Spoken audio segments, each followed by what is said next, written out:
The series opens with John, a handsome young man just back from the S. His uncle picks him up, urging him to settle down in Korea, but John insists he'll soon return to America. When asked about friends, he admits there's only one girl he misses. That girl is shy, beautiful, and a little unlucky. Her friend sets her up on a blind date, but at the restaurant, she accidentally sits with John, mistaking him for her date.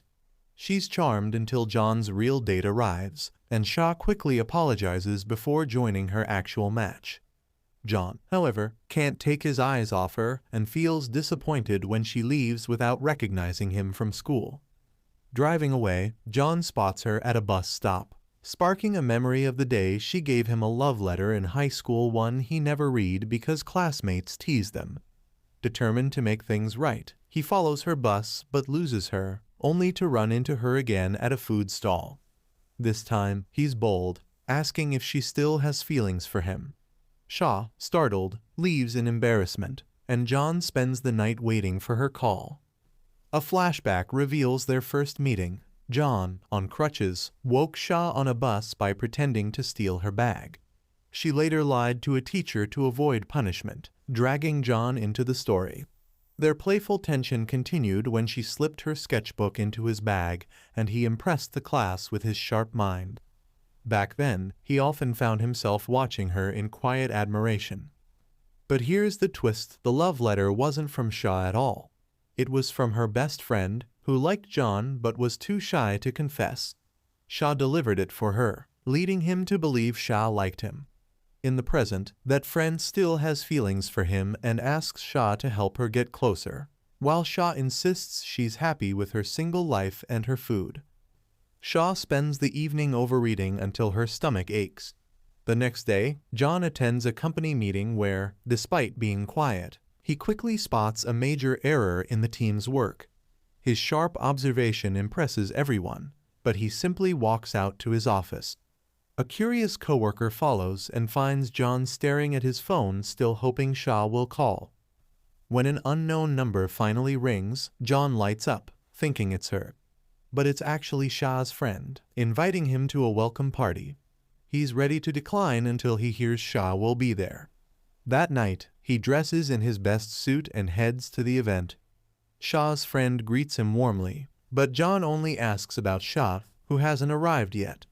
While her friend talks endlessly about herself, John grows restless until Sha finally walks in, tipsy and rambling nonsense, then blurts out, "I saw my first love today, John." Shocked, he quickly takes her outside to walk her home, hoping to confirm she means him.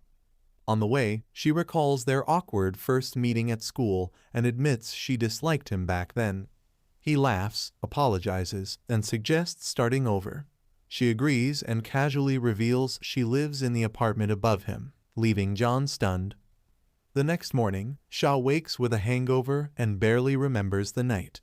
Slowly, the pieces return, seeing her ex, drinking too much, and running into John at the party. Embarrassed, she's relieved when her friend shows up instead of John. Over breakfast, her friend scolds her and begs Sha to help her get closer to him. This sparks a memory from school how Sha had tried to pass him notes for her friend, but he always ignored them, not because he was arrogant, but because he liked Sha. She never knew. Still, she promises to help her friend now. Meanwhile, John asks his uncle if he can invite the girl upstairs to show him around Korea. His uncle calls shocked, sending her a childhood photo of John. Amused, she agrees to go out with the kid and even invites her friend, who declines. The next day, John excitedly dresses to meet her only for Sha to arrive, shocked to learn he's her neighbor and that the kid from the photo is him, all grown up. Sha is shocked to learn the kid from the photo is actually John, now grown up. Flustered, she tries to leave, but John insists she promised his uncle to take him out. Reluctantly, she drives him to an amusement park where they laugh through rides and take photos. Later, they face off in a spicy food challenge. Sha wins and jokingly makes him her servant, ordering him to take pictures of her. John happily plays along, completely smitten. That night, rain interrupts their walk, forcing them into his car. John sees a chance to confess, but Shaw distracts herself by fiddling with the controls until rain pours in through the open window. When he leans closer to shut it, the tension flusters her, and she asks to go home. Outside her door, he shields her with his umbrella, a gesture that leaves her heart racing. Lying in bed, she wonders if she's falling for him. A flashback shows John's quiet devotion in school, refusing a friend's love letters because he liked Shaw, helping her finish a paper while she slept, and secretly caring for her. In the present, Shaw arrives at work and is shocked to meet her new co-worker, Young, her ex. 3 years ago, he'd left for abroad without explanation despite her begging him to stay. Now, he reveals he left to better himself for her and never forgot her, showing the messages she'd sent. She's moved but guarded. Meanwhile, John delays his trip by 2 weeks. His uncle asks why, but John doesn't admit it's because of Shaw until he sees her with Young and learns from his uncle that Young is her ex. When John learns Young left Shaw without saying goodbye, he's furious. His uncle admits Young might be decent as a person, but was awful for abandoning her. Outside, Young chases after Shaw, asking if she still loves him. John steps in, grabs her hand, and pretends to be her boyfriend, whisking her away until Young leaves. Shaw is grateful, but John can't hide his joy from holding her hand.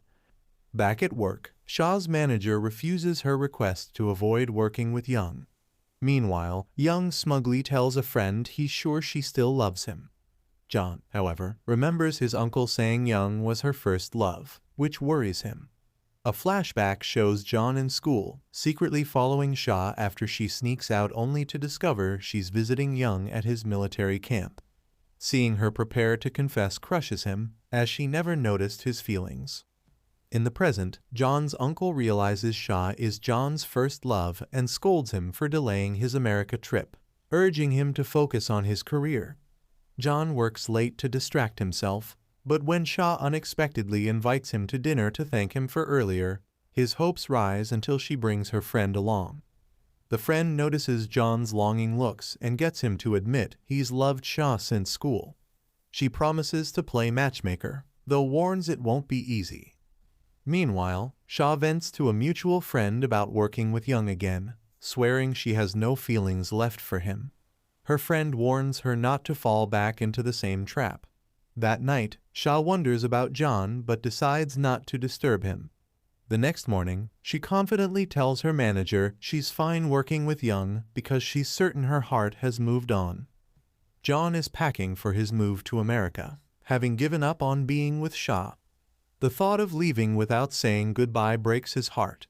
On the way, a memory comes back the day Shaw visited the military camp to see Young, only to learn he wasn't there. She waited alone, devastated, so John stayed with her. He took her to eat, but she couldn't stop crying, insisting she wanted to find Young and confess. John refused to leave her side and even asked the guards about Young. They learned he was stationed in a remote mountain base where visitors weren't allowed. Disheartened, Shaw agreed to head back. On the walk, they missed the last bus. When Shaw tripped, she told him to go without her, but John stayed, ready to spend the night outside if needed. Back in the present, John gets a call Shaw's been in an accident. He cancels his trip and rushes to the hospital, where she lies unconscious with leg injuries. Holding her hand, he stays until she wakes. When she asks why he didn't leave, he places her hand on his chest and says, "This is the reason," but she doesn't understand. Before the moment deepens, the doctor interrupts. Elsewhere, Shaw's best friend, worried for her, convinces her boss to let her visit.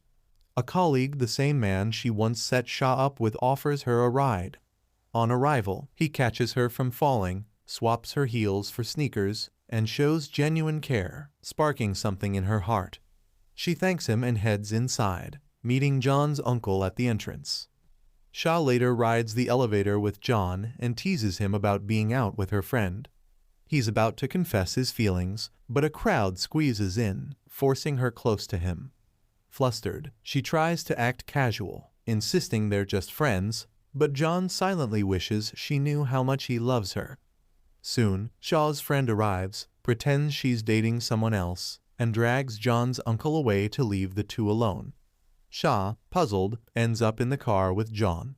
As they drive, he recalls that day at the military camp when they missed the bus and he fell into a water-filled hole, making her laugh until she teased him about being the swimmer. Shah grabbed a rope to pull John out, but since she couldn't swim, it was her only option. The rope snapped, and he sank deeper, nearly drowning. Desperate, she jumped in to help, only to get stuck with him in the dark water. Trying to calm her, John promised to protect her, but when a strange sound echoed outside, he hugged her from behind in fear, making her laugh at how innocent he seemed. In the present, John walked her home. She tried to manage the stairs alone, but stumbled. He caught her and carried her to her room. After tidying up, he stayed the night to watch over her. She fell asleep quickly and dreamed of him being close, waking with a start and convincing herself it was only because she was tired, not because she liked him. Meanwhile, Young thought back to when they were still together 3 years ago, when she had accompanied him to a book interview but slept through it. He had been content just having her there. In truth, he'd left for treatment abroad without telling her, not wanting her to worry. The next morning, Shah was touched by John's gentle care, but outside, she ran into Young, who asked why she hadn't replied to his messages. Angrily, she told him they were over and walked away. Back inside, John comforted her, then kissed her. A flashback revealed John first saw her 10 years ago and wanted to confess, but his mother suddenly announced they were moving to America. He left without saying a word, afraid she'd become even more attached, though he couldn't stop looking back at her from the bus. Back in the present, Shah, shocked by the kiss, asked why he did it. John finally admitted she'd been his first love since high school and that he still loved her even now. Shah is left breathless by his confession. She stammers, insisting they're just friends, but he smiles and says, "Too late. I'm the raisin you already tasted. Yes, we're friends, but I want more." He promises not to give up until she admits she loves him too, then walks away, secretly happy to have finally made his feelings clear. Meanwhile, Shah's best friend decides to move on from John and starts seeing a coworker who's always liked her. One day she waves to him, but he avoids her, leaving her confused. At the same time, Shah visits their mutual friend's restaurant, offering to help in the kitchen. He teases her about being too delicate for the work, but she insists she can handle it. He notices she's distracted and jokes about Prince Charming breaking her heart, but she denies it. Elsewhere, John is replaying his confession in his mind, feeling hopeful. When he learns Shah is at the restaurant, he heads over, but she slips out before he arrives and sits at a bus stop, torn about her feelings. On the bus, she acts tough, blaming her watery eyes on peeling onions. John texts her, asking for a chance, but she hesitates, afraid he might leave her again. The next day, Shah's friend invites her on a trip, but she tries to refuse until teased that John might carry her there himself. On the road, John sits beside her, trying to talk, but she pretends to sleep. At a rest stop, she keeps her distance, though later they end up laughing and chatting on the drive.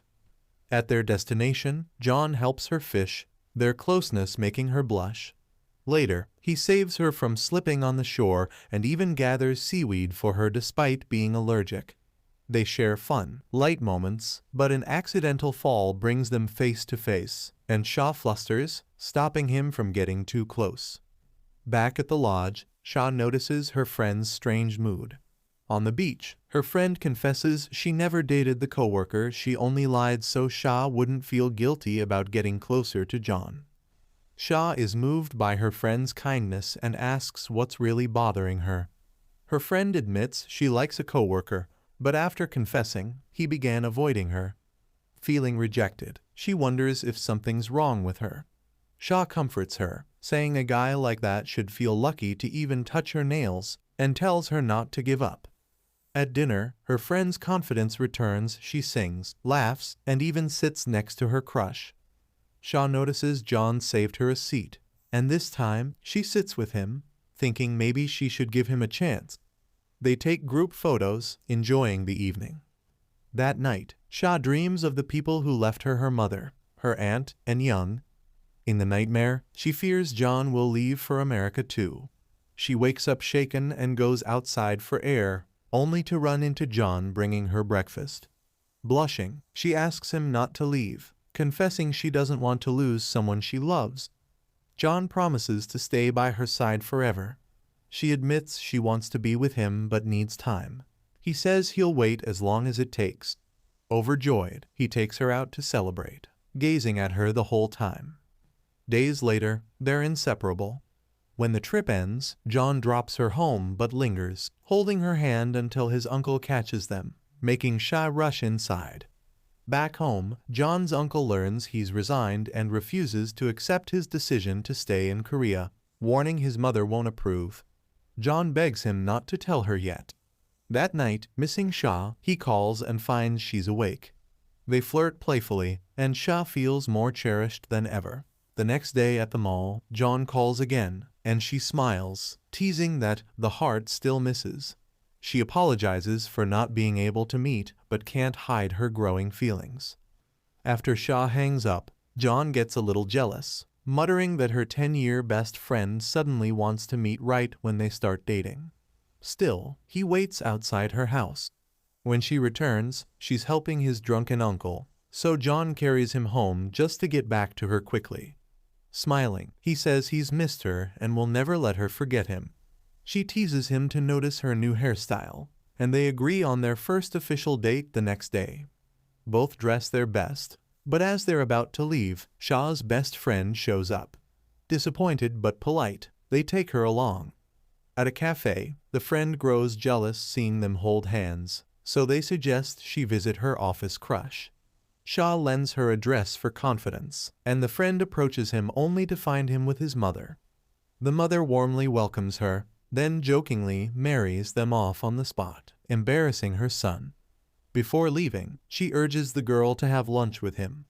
Left alone, he apologizes, but the girl feels humiliated and walks away in tears. Meanwhile, Young visits the school principal, asking for help to win Sha back, but is told to leave her alone. Later, Sha asks John why he fell for her. At first he laughs, annoying her, but then admits he's loved her since they met because of her kindness and genuine heart, promising to stay by her side forever. She's touched, but their moment is cut short by his uncle's call. The next day, Sha learns John's mother is back from America, upset about his sudden resignation. John tells her he's always followed her wishes but now wants to live for himself. Around the same time, Sha's best friend leaves her crush a bag with the sneaker she'd given him and an apology letter. Feeling guilty, he tries to apologize but loses his nerve when she's with students. She assumes he's mocking her again and leaves disappointed. Sha then meets Young, who thinks they're working on a project, but she ends it. Suddenly dizzy, he admits the real reason he left her: his illness. He asks softly, "Can't we try again?" Sha freezes, stunned. He hugs her and explains, "I was sick, I went abroad for treatment. I never stopped loving you. I'm sorry. Can we go back to how we were?" Touched but steady, Sha thanks him for finally telling the truth, yet calmly says, "It's over. I love someone else now." She walks away, leaving Young behind. Meanwhile, John's mother urges him to return to America to avoid Sha, but he refuses. "I'm not spending my life doing what you want. I'm staying with the woman I love," he declares before rushing to find Sha. Seeing her sitting alone, she runs into his arms, saying, "I missed you." He apologizes for being late and takes her out. They laugh at the arcade. She rides a motorbike game for the first time, beats him in a fighting game, and makes him sing, discovering his voice is beautiful. That night, she calls it the best day of her life and starts letting go of her old love. The next morning, they jog together until John's mom arrives, shocked when John holds Sha's hand and calls her his girlfriend. His mom insists on staying until he agrees to leave with her. Sha, distracted at work, gets John's message telling her to lay low to avoid more trouble. That night, John pulls her to the rooftop, promising he won't give up until his mother accepts them. The next day, John works at a friend's restaurant and unexpectedly sees his old rival Wagner. Later, Shaw finds Young waiting outside her house. He admits he can't move on, but she tells him she's been through the same pain. Her mom arrives, misreads the situation, and accuses her of playing both sides. Shaw explains John fought for her, but her mom calls him reckless and warns her to stay away. Shaw ignores the warning. That night, Shaw confronts John about the girls his mother mentioned from America. He insists they pursued him, not the other way around, and begs her to trust him. Still afraid he'll leave, she runs inside crying. The next day, seeing students sneak out reminds her of how John once never left her side, even when she pushed him away. She realizes her feelings and his are real. Her best friend, sensing she's upset, takes her out to eat. Meanwhile, John sees an old army photo of Shaw looking sad and learns her ex once left her, leaving her with nightmares. He understands her fear and feels even more protective. Back at school, Shaw's friend almost gets hit by a ball, but the boy who secretly likes her takes the hit instead. At the clinic, he finally admits, "I've liked you since the first moment I saw you, and I still do." Shaw smiles warmly and tells John she loves him too. They hug, and that night his mother returns to find him waiting on the rooftop for Shaw. She asks if he really loves her, and he admits he's loved her since high school and won't lose her again. Meanwhile, Shaw rushes from work to see him, nearly getting hit by a car only for John to pull her to safety. Relieved, they reconcile, apologizing to each other and walking to her home. Though she worries he'll catch a cold, he insists on staying, so she cooks for him, blushing whenever he comes close. They laugh off the awkwardness, share dinner, and John opens up about his mother's grief over losing his father in Korea. The next morning, they try sneaking out, but his mother catches them. Surprisingly, she says nothing, though Shaw senses she's warming up to her. Later, Shaw's best friend argues with her boyfriend for hiding their relationship. He promises to be open, but immediately drops her hand when others pass by. That night, Shaw recalls first noticing John in high school, amazed they're now together. The next day, his mother visits and unexpectedly gives her blessing for marriage on the condition they move to America. Conflicted, Shaw seeks advice and is told to follow what truly makes her happy. Meanwhile, her friend's boyfriend makes a bold public declaration of love, even carrying her to the marriage office. John eventually finds Shaw at their old school, where she confesses she loves him but can't leave until she fulfills her dream. He agrees to wait, promising to return and marry her. They share a final date at the restaurant where they first met, decorate a Christmas tree, and fall asleep watching a movie. The next day, as John heads to the airport, Shaw suddenly appears with a suitcase. She's decided to go with him and pursue her dream in America. Overjoyed, they board the plane together, remembering their journey from high school to now, and promise to spend their lives side by side. Meanwhile, John sees an old army photo of Shaw looking sad and learns her ex once left her, leaving her with nightmares. He understands her fear and feels even more protective. Back at school, Shaw's friend almost gets hit by a ball, but the boy who secretly likes her takes the hit instead. At the clinic, he finally admits, "I've liked you since the first moment I saw you, and I still do." Shaw smiles warmly and tells John she loves him too. They hug, and that night his mother returns to find him waiting on the rooftop for Shaw. She asks if he really loves her, and he admits he's loved her since high school and won't lose her again. Meanwhile, Shaw rushes from work to see him, nearly getting hit by a car only for John to pull her to safety. Relieved, they reconcile, apologizing to each other and walking to her home. Though she worries he'll catch a cold, he insists on staying, so she cooks for him, blushing whenever he comes close. They laugh off the awkwardness, share dinner, and John opens up about his mother's grief over losing his father in Korea. The next morning, they try sneaking out, but his mother catches them. Surprisingly, she says nothing, though Shaw senses she's warming up to her. Later, Shaw's best friend argues with her boyfriend for hiding their relationship. He promises to be open, but immediately drops her hand when others pass by. That night, Shaw recalls first noticing John in high school, amazed they're now together. The next day, his mother visits and unexpectedly gives her blessing for marriage on the condition they move to America. Conflicted, Shaw seeks advice and is told to follow what truly makes her happy. Meanwhile, her friend's boyfriend makes a bold public declaration of love, even carrying her to the marriage office. John eventually finds Shaw at their old school, where she confesses she loves him but can't leave until she fulfills her dream. He agrees to wait, promising to return and marry her. They share a final date at the restaurant where they first met, decorate a Christmas tree, and fall asleep watching a movie. The next day, as John heads to the airport, Shaw suddenly appears with a suitcase. She's decided to go with him and pursue her dream in America. Overjoyed, they board the plane together, remembering their journey from high school to now, and promise to spend their lives side by side.